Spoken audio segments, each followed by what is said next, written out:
guest today is known equally for his business acumen as he is known for his passion for cricket, an avid supporter of women empowerment, in addition to being an advocate for mental health issues as well. Mr. Cricket UAE has gone from playing gully cricket in Pantnagar in Ghatkopar in Mumbai to establishing an entire empire right here in the Middle East. If you've guessed the name as Mr. Anis Sajan, you're absolutely right. Hi, Mr. Anis Sajan. It's very nice to meet you. Hi, Thank Krishna. you very much for being a part of Krishna's podcast for cricket. Thanks for the lovely introduction. I love it when you mention about Ghatkopar, gully cricket and how I moved to Dubai. I love it. Absolutely, for sure. I hear that you're actually, you originated, your interest in cricket originated from Ghatkopar. Would that be right? Yes. In Bombay, where I grew up in Ghatkopar, at that time we used to play with the tennis ball, which was called the brand MRI. Yes. So there we were not used to the hard ball, but we were fortunate because we had a ground. Like if you see the ground on the background, you need a cricket ground to play cricket. So I was fortunate to play there. I was an average cricketer, but like you mentioned in gully cricket, you could also play underarm cricket, which was my forte and my strength. I see. So was it always Anis the batter? Was it Anis the bowler? Or was it Anis the fielder when you first started out? I would say I carry a good cricketing head on my shoulder. So it was Anis the captain who marshaled the shoots, his troops. MashaAllah, that's definitely an answer I've never gotten before. Interesting. Was it ever Anis the umpire? Not really. I have always believed it's a thankless job, so I never thought of going in that direction. Interesting. So let me ask you this. Does anyone else in your family share the same passion for cricket? My younger one, Sahil Sajan, he is my mirror image. He not only just looks like me, he talks like me. He's in the same business. The only thing is that he likes a little bit of football more, Manchester United being his favorite. But when it comes to cricket, we watch both the matches together. Rather, every match together. That's good to hear. How about your father, your mother, your brother? Anybody else into cricket? My brother is into cricket, but for him, it's just a time pass. It doesn't matter if India lose or win. It's take a drink and he's fine about it. I see. Okay. Well, if that's the case, then how did Mr. Cricket UAE as the title tend to come about? I'm glad you asked me this question. I have been asked this many times. You see, I was going for a wedding with my wife, and that was my brother-in-law's wedding. Okay. And there was a Sangeet in the afternoon. So in the morning, there was an India match going on. I remember the match, it was India versus Australia. It was an ODI game. So I was watching the game. I said, my wife, I'll join you. You continue. And the match got over till 4 o'clock. I was glued to the match because it went to the wire, the match.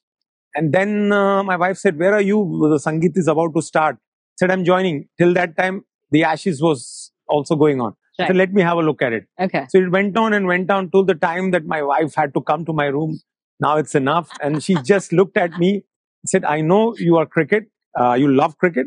I think Mr. Cricket UAE goes with you. And that's how it began, and rest is history. So is that how it came to be? It's like, okay, Mr. Cricket UAE, it's time to go for the wedding. Let's leave. Was that it? Very much. Wow. So, कहते हैं ना कि सारी खुदा एक तरफ, जोरू का भाई एक तरफ. I had to finally leave cricket and attend the wedding. 100%. As somebody who's recently celebrated 5 years of marriage, I can definitely attest to that. 100%. Let me ask you a little bit about the ICC T20 Men's World Cup, right? There have been 8 T20 International World Cups so far, and literally none of these World Cups have traveled to American soil. This is the very first time that a championship of this magnitude is being hosted on American soil. Now, we know for a fact that America has a variety of sports, right? They've got football, they've got volleyball, you've got tennis. So do you really think that this is going to have a magnanimous impact on the sport of cricket? It all depends how they foresee the future. Like you asked me this question, that they put in a lot of money, I guess around $30 million to build the stadium. So it's not a small amount of money. There are a lot of Indians. There is passion. Like, nobody had thought cricket would be so popular in the Gulf, but it eventually happened. So somebody will have to pursue it. And I don't see any other country, India. And if India goes on to win the World Cup, it might go a long way. India or Pakistan, these are the two countries which is a lot of fan following there. Yes, 100%. Well, actually, that was going to be one of my rapid fire questions. If you had to pick one team to win, who would that be? I will go with India, not just because they have not won it for a long time, an ICC title, just because the quality of players they are carrying this time around. I'm backing India, and to play them in the finals, I would take West Indies, the host. I see. Well, I mean, I can definitely tell you're backing India. You're sporting blue today as well for this podcast. So thank you for that. You're definitely bleeding blue all the way through. Oh. And speaking of Team India, well, recently they played a match against Ireland. And speaking of what you've just correctly mentioned, which is the caliber of players, the kind of talent that has sort of come together for this particular championship, you're seeing a lot of countries like Oman, like Ireland, who are playing off against well-established giants, like, for instance, Australia or England or India for that matter. What do you really think about this entire ensemble of players? Do you think it's going to rub off one way or the other? Definitely. When this associate nations like Oman, PNG and other countries playing, they get that experience. But it doesn't stop here. What is important that this associate nation needs to play. Like I'm talking about UAE. The more they play and rub shoulders with the big boys, it will give them the experience. But again, it's not only T20 cricket. I've always believed the highest form of cricket is very important for a player to become an ODI player, then a T20 player. Yes, T20 is today the fastest format, but your temperament is tested when you play the longer format. I see. So do you believe the 50-over games are the way to go? Very much. I know it's boring when the T20 format has come because it takes almost 7 hours. Yes. But the more you play the longer form of cricket, you can play the shorter format. A shorter format cricketer cannot play the longer form of cricket, True. But a longer format cricketer can play the shorter form. Always. That's very, very true. Does this come from personal experience? I believe so. I haven't played the longer format cricket. I've been lucky to start in UAE a 3-day cricket. I had run a cricket team by the name of Danube Lions, where I had employed 30 players. And that is the time I had started 3-day cricket because everybody was just playing T20 and there used to be the Bukhatir League, which was the big tournament happening in Sharjah. Right. But I wanted UAE because we have the infrastructure, We are sitting here today at the ICC Academy, and then we have the Dubai Cricket Stadium, the Sharjah Cricket Stadium, the Abu Dhabi, the Ajman Oval, so much infrastructure. So why not play and make use of this infrastructure? And I believe it's still not too late. If UAE can take that interest and there's somebody who can pack it to the core, there is a lot of talent and infrastructure. And when you have talent and infrastructure, I don't see it going wrong. I couldn't agree more. I believe that is absolutely the magic combination right there. And the fact that you've introduced something called 3-day cricket, which isn't a very popular format of cricket, but like you've correctly mentioned, if the UAE has such incredible facilities, you've got the infrastructure right here, then why not? That's what you answered it. Like I said it earlier, the talent is there, the infrastructure is there. We cannot go wrong. We've seen how Afghanistan have trained here and become now one of the good teams to compete with the big boys. So same thing for UAE. We've seen how Oman has now qualified. So why not UAE? Every time somebody brings up Oman in conversation, my collars automatically just go up. And I couldn't agree more with that statement that you've just made. But you just mentioned talent, right? The bharpoor talent that we have, not just in India, but also specifically within this region, the Middle Eastern region. Now, expanding on that a little bit, when you see a team like India playing against a team like Ireland, given the recent performance, what were the thoughts? What were some of the thoughts that you had? Like, what was the performance of Ireland facing off against the greats like Rohit Sharma and Virat Kohli? Well, I'm afraid they were playing on a difficult pitch, and I feel sorry that Ireland had to play on this pitch because they are a dangerous team in the shortest format. So I'm afraid this drop in pitches were not given enough time for them to get better, and they've faced the music of Indian fast bowlers. And where at one stage 50 for 8, they managed to reach 97. Yes. So that's the sorry part. But when you talk about, I know Paul Sterling is played for my franchise cricket and the other players of Ireland. They have recently beaten Pakistan in one of the T20 games. So they are a good team. But again, you have to give them good wickets, because when you play against big nations, the experience comes to play. And that's what happened yesterday. Yes, I agree. And especially when you're playing off against a cricketer like Virat Kohli, opening with somebody like Rohit Sharma, then I'm pretty sure कि सामने वाला जो भी है, definitely धड़कन थोड़ी सी तो धक-धक होगी. That is 100%. You see, they're all heroes for them. Yes. Even Paul Sterling talks highly about Virat Kohli, even though he's been playing for almost 20 years. But this associate nation players. Like you mentioned about Oman, Akib Ilyas, I was watching the catch he took to dismiss Glenn Maxwell today. This guy look upon to these big players. And the more they rub shoulders on right wickets, they will get good experience. I couldn't agree more. Going back to Team Ireland, was there any particular player who really made you think like, wow, that was incredible? Unfortunately, in yesterday's match, there was nothing I could talk about. But there are many players in their team. They have Josh Littlewood, who has played the IPL. I remember watching the IPL match in Ahmedabad. He was one of the stars of Gujarat when they won the IPL. So I was looking forward to him. Then they have Tractor, who's also good. But as I said, the wicket was difficult. It was unplayable. And the uneven bounce made it much more difficult. And when you have the likes of Bumrah, Siraj and Arshdeep, they had to, go through a tough time. You did mention something that definitely has made everybody proud, especially the Red Brigade. You recently mentioned the Oman match that happened very, very recently against, well, I think some of the greats, right?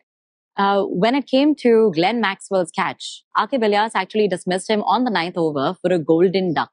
How incredible was that catch to watch? It was fascinating. And to be honest, I was watching the match. It was early morning and I thought probably they have a chance, but then walked in Stoinis. They call him the muscle man. They've given him many names in the IPL.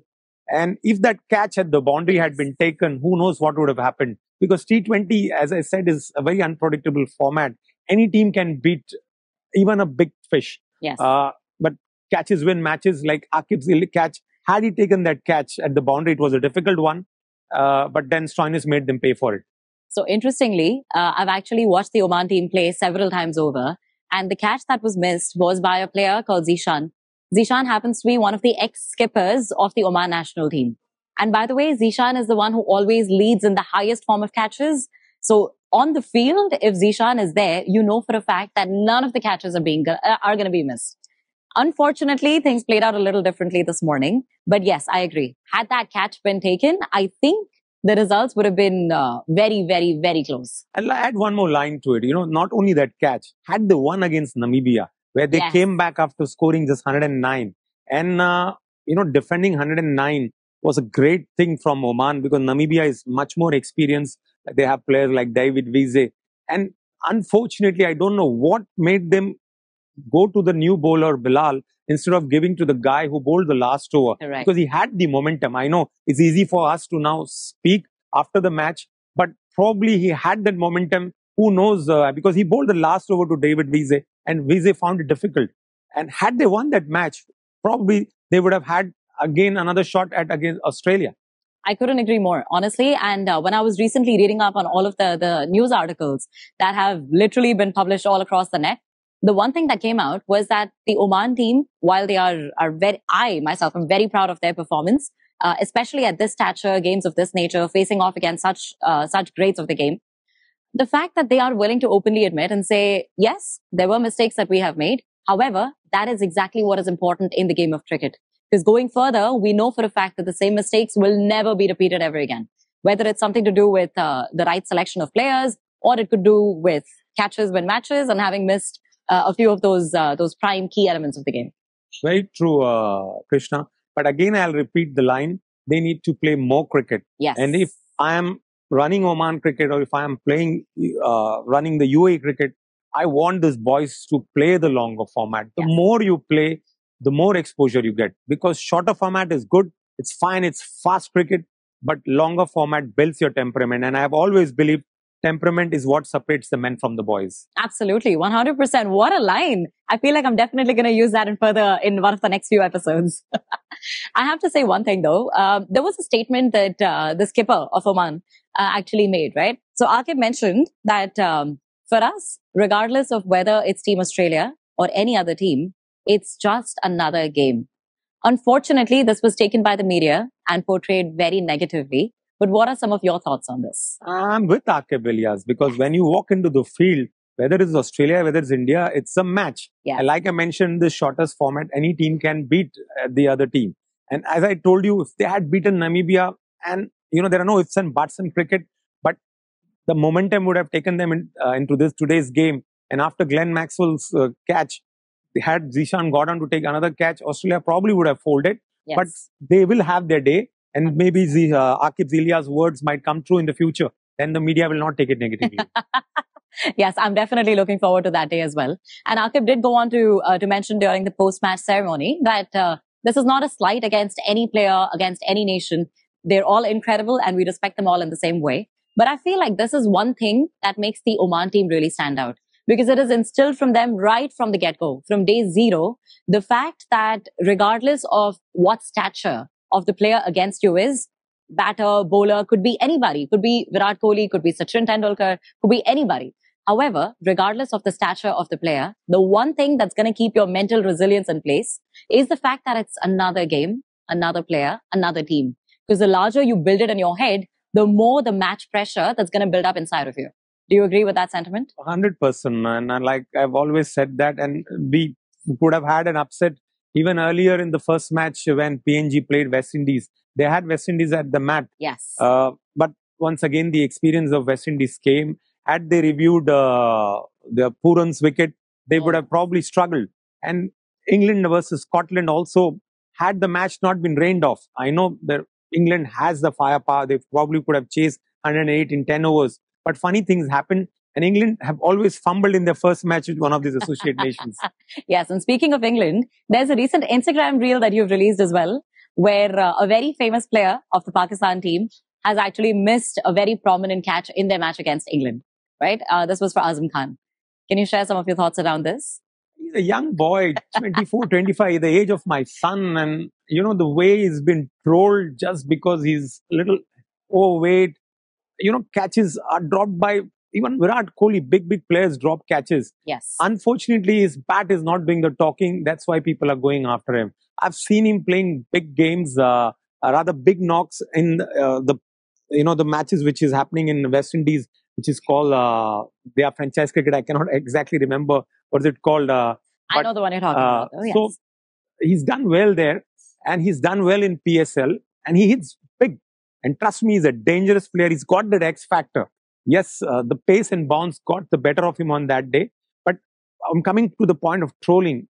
Well, today, unfortunately, people misuse social media. Yes. And it's not fair to troll a boy. He's a kid, 24, 25. And I'm telling you from personal experience, he deleted all his Instagram account posts. And I'm afraid sometimes it might get worse. I don't want to think of the worst. But sometimes if it get to it, I hope somebody will be able to guide him that this happens. Just avoid watching social media and focus in a game. And if he plays that big game against India and scores that vital runs, you know, the same guys who trolled him will back him.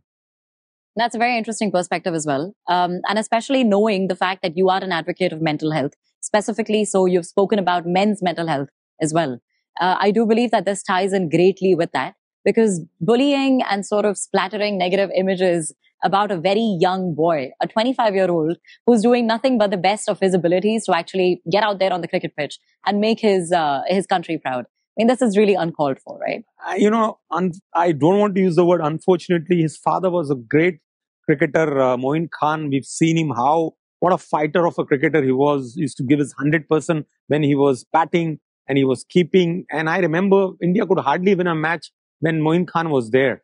And because he's the son of Moin Khan, people think that he's been selected because of Moin Khan. He's come on sheer talent because of his big hitting. And because he missed the catch, they did not lose the match because he dropped the catch. Yes. He's not scoring runs. Once he scores runs, and I somehow feel if given an opportunity in India against India, and I hope the wicket plays good, he's going to be that X factor for Pakistan. Coming to a little bit of the light-hearted, funnier moments of cricket. There was something that recently happened with David Warner, which I'm sure definitely caught your eye, where he, by mistake, actually climbed the stairs to the Oman dressing room as opposed to that of Australia. Do you have anything to say about that? Well, David Warner is known to do such things. I don't say that he did it intentionally, but such things happen. It just happened in the heat. And today, probably he broke the record of Aaron Finch as the highest run scorer for Australia. Yes. So the great player, I have always believed he's one of the guys who have led Australia from the front, even though he's not the captain. But he's one of the guys because of him, Australia has done so well in the last probably 15 years of cricket. I couldn't agree more. I actually feel like David Warner is one of those people who is so well established in the sporting industry of cricket that one of the first few names that you think of when you say, hey, who are your top 5 cricketers? David Warner has got to be right there. And since he's played such great international cricket, I feel like this could maybe be forgiven. 100%. This is something which needs to just go with the win. And tomorrow is the next day. Fair enough. Fair enough. Coming to the big one, the epic clash of the Titans, India versus Pakistan on the 9th of June, which is right around the corner this Sunday. Where will we find Anis watching this match? I'm watching it at my house. I've called a group of friends. You know, the best thing what I always do year after year is that whenever there's an India-Pakistan match, me and my boys, they get Indians and Pakistan. This is one country we are lucky to have Indians and Pakistanis, whether it is UAE or Oman, correct, where these friends come and they have a banter, which is good. And at the end of the day, they walk as friends out. True. So we are going to have a good gathering of around 100 people and, you know, have fun. I actually feel like we're very blessed to be in the UAE and Oman, this part of the world, because regardless of whether you're from India or Pakistan, you know that you're going in with a spirit of cricket, right? You're going to go watch the game. You're going to cheer your teams accordingly. However, you're going to enter with somebody from a rival cricketing nation and you're going to walk out as friends, which doesn't happen everywhere, does it? Correct. You can't do this in India, unfortunately. You can't do this in Pakistan. So you can do in a lovely country like UAE or Oman, where you can gather Indians and Pakistanis and have that funny banter, you know, where the one team is dominating, the other has the edge, and then vice versa. And you know how Indian Pakistani matches fluctuate. So the fans are at the edge of the seat, and at the end, they, you know, dance, make fun of each other, and then walk with hands together. तो फिर एक बार हो जाए, जीतेगा भाई जीतेगा, India जीतेगा. Oh, this is going to be so much fun, honestly. I have to ask you this then. What do you think the match strategy of both the teams are going to be? Do you think that since they have a feel of the wicket, the pitch, and how the ball is actually going to behave, how it's going to come onto the bat, do you think they're going to go in with a strategy to say, ye wicket pe 140, 150 to ban hi jayega? Or do you think they're going to actually take a more conservative stance and see the first 1-2 overs, the first few overs, the first few balls, and then decide that this should be a target score? After watching yesterday's match in Sri Lanka versus South Africa game, I believe the team batting first, especially if it's India, they will go with that mindset that 120 or 130 would be good enough for them to, you know, defend. Yes. And even if it is Pakistan, I hope they have watched yesterday's match, and I'm sure they have watched, because both the teams are going to pack their team with fast bowlers. I see Pakistan playing 4 fast bowlers. India already have with Hardik 4 fast bowlers. Yes. So it's about analyzing that if the wicket is going to be same as it was in the match against Ireland, they don't have to target 160. If they target 140, that's going to be a match-winning score. Yes, and especially if they're able to defend that score with, the kind of explosive, not just the batting power that they have, but also the sort of bowling department that they have. I mean, nothing beats the Indian spinners, nothing beats the Indian pacers, except for some of the key players in Pakistan. Which leads me to my next question. If there are any key player battles that you're really looking forward to watch between both of these rival cricketing nations? When I talk about Pakistani players, they are openers. I am seeing Babar and Rizwan definitely opening. I don't see anybody else coming in. So they are the guys India has to be wary of. And the battle between Bumrah and obviously both the openers, especially we're talking about Babar Azam. Yes. And he has to fire for Pakistan to do well. Everybody talks about his strike rate like they talk about sometimes Virat Kohli's strike rate. But they don't forget that he has won you so many matches. And the problem with, you know, unfortunately, social media today is people only think that they compare him with Virat Kohli. Yes. Come on, give him a break. Virat Kohli has played enough cricket. Babar Azam is still getting into his groove.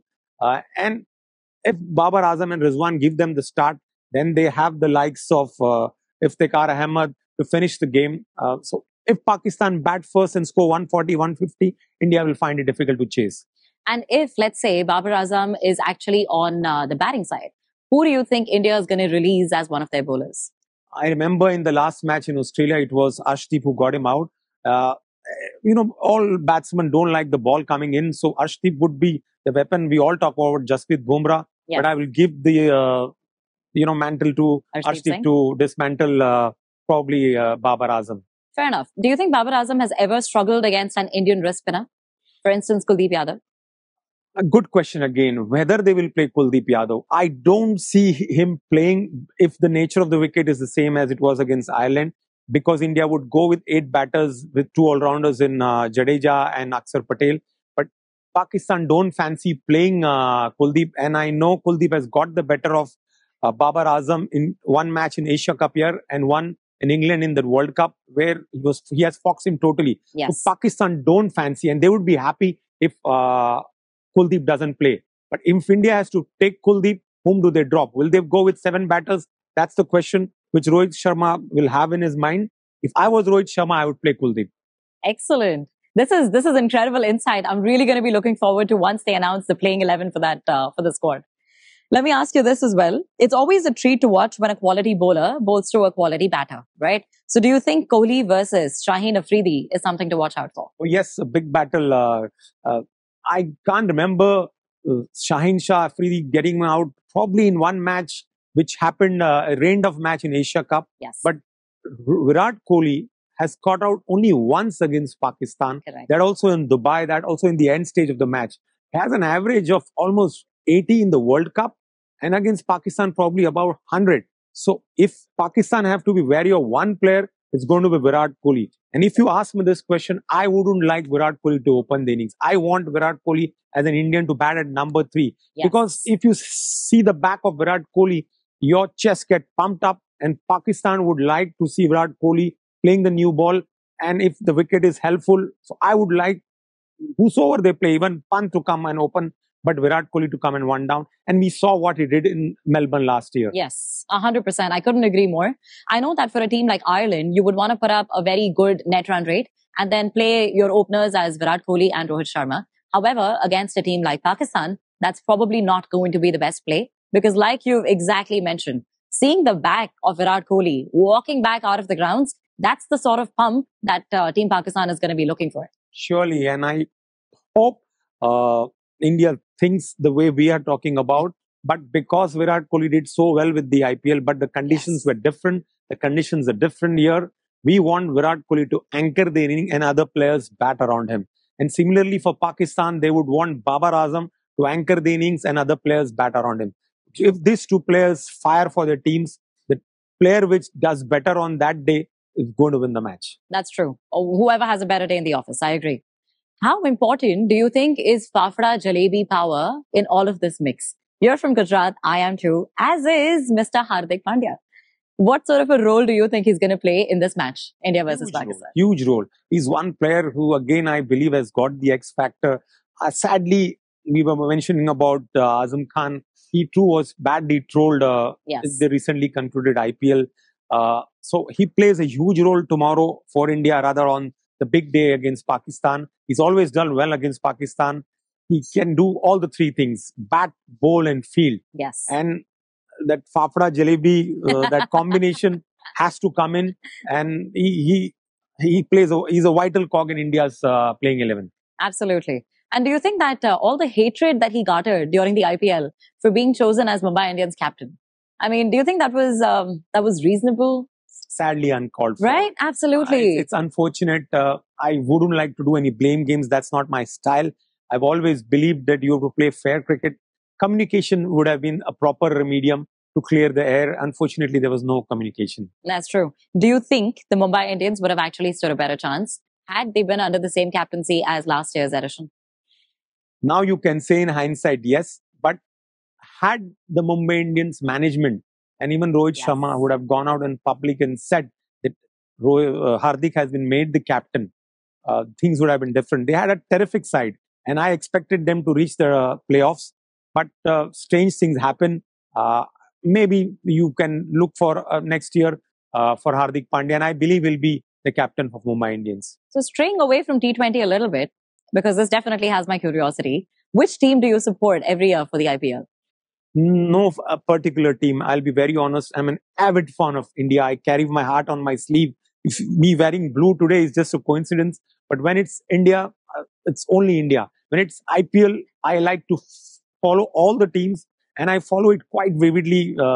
And that's my passion. And when it comes to passion, there's no particular franchise team which is favorite to me. The team which does well is good for me. All right. So, Anis, I am very, very excited about this next part. We've talked about this before. You've been given a fair heads up that there is a segment called a rapid fire round, which is definitely going to be a lot of fun for me. I do hope that it's going to be equally fun for you too. Definitely. I can't wait for it. All right. So here we go. The first question. Players to watch out for. One batter, one bowler, and one fielder, either in Team India or in Team Pakistan.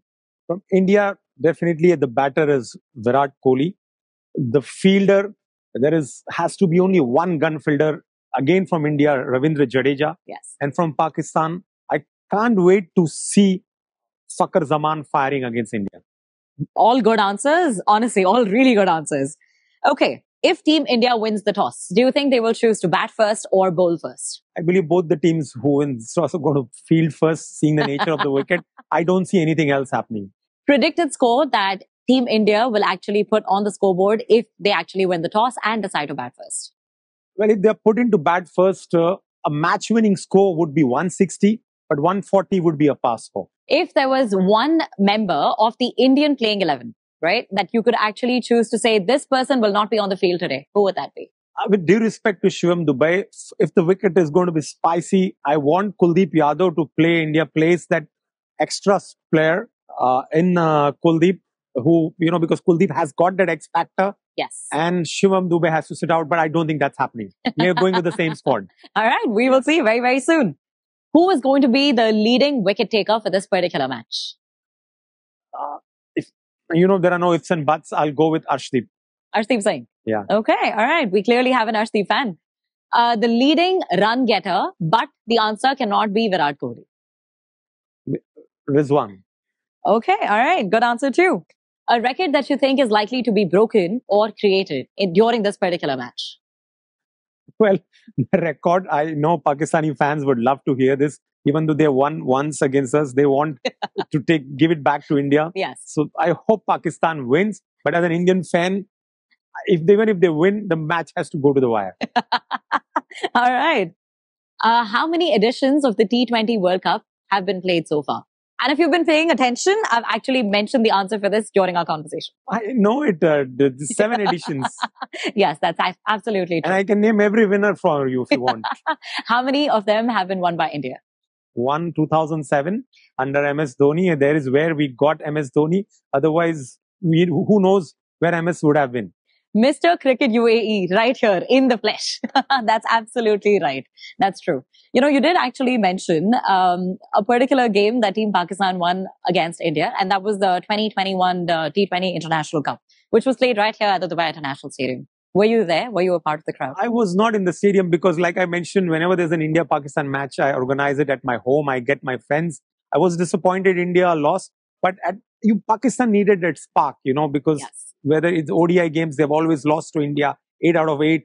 And that was 5 out of 5 they had lost to India before. So the 6th game, they finally won. And then again, India turned the tables next year in 22. That's true. So it's 6-1 to India at the moment. Yes. We'll have to see whether it's going to be 7-1 or 6-2. I believe it is going to be 7-1. But for Pakistani fans, let's be 6-2. Fair enough. Fair enough. I was actually in the stadium on that day. And I have to share the story. It was very, very interesting. We were literally there. I'd gone in with a lot of Pakistani friends, a lot of Indian friends. So we're all sitting together side by side, cheering our own teams. And honestly speaking, there were a whole bunch of people from Pakistan who were supporting their team, loving the entire game. However, every single person who was supporting Team India was just sitting there with zero expressions on their face, right? So the fun part was when we were actually walking out of the stadium, the Indians were saying nothing. Pakistanis were literally raising the roof sky high. And when we were walking out, my husband and I were walking out together to the parking lot. And I remember there were 2 or 3 fans of Team Pakistan who really, really wanted tickets, but unfortunately weren't able to get them. And the first question they asked their friends who were walking out just behind us was, "Arey, match kaisa tha? Score kya hua? Kaisa tha?" And the guys are like, "Yaar, Pakistan jeet gaya 10 wickets se." And the response from these guys was, "To tum log dekh ke kya aaye?" It was basically like the IPL final for this year. I can imagine. And probably, I don't know whether they did that banter mauka because India has that Yes, I mean that was a hilarious part of this particular game. Thank you so much, Anis, for being a part of this entire podcast. It's been a pleasure having you on Cricket with Krishna. Before we let you go, though, there is a small little autograph bat that we would love for you to sign. Do you think we could bring that on? I loved it too, Krishna. Honestly, I've always loved talking about cricket. Like you do this podcast, I keep doing it on my page, Mr. Cricket UAE. And it's all about mutual understanding and the insights what you have about cricket. Love it. Keep supporting Oman the way you've been doing. Thank you. And one day maybe Oman and UAE, we both see on the roadmap where they play the big boys regularly. I couldn't agree more. And thank you for saying that. I'm sure that once this video actually reaches Team Oman, it's going to be such an uplifting thing for their spirit for sure. While they actually go get the autograph pad, there's maybe a few things that I'd like to pick your brain about a little bit more. Where do you feel women's cricket actually stands? Not just in India, but especially this part of the world. I'm afraid this part of the world, I don't see it growing so well. But now with India doing well and competing with the likes of Australia and England, yes, it's going to grow and grow and grow and grow. And there's just one spark required. India missed out twice. Once against England, where they lost the 50-over match World Cup final, yes, quite narrowly, which they should have won. They dominated the whole game, but in the last 10 overs, they lost it. And in the Australia, they were blown away in the T20 final by Healy. So if India goes on to win one of the Premier World Cups, now the T20 World Cup is going to happen. Yes.